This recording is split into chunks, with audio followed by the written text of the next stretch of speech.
Jalan shortcut untuk rider-rider ambil order. Petang ni cuaca tidak berapa cantik sebab hujan. Tapi rasanya hujan ni pun hujan kejap je ni. So kita cedok dulu. Order pun dah masuk. Hari ni order agak sendu.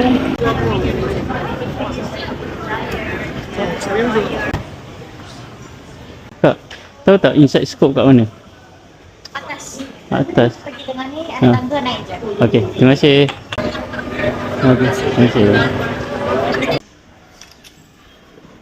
Ada satu kucing lagi. Ada.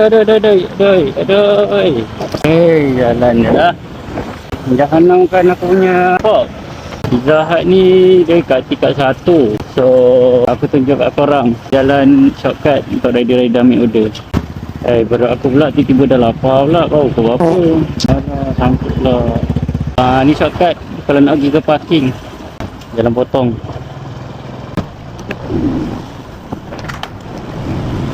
Ni nampak kerja. Mana lah? Kita naik lift tu. So kita turun level 1. Naik lift loading bay ni. Lepas tu kita masuk. Masuk sini.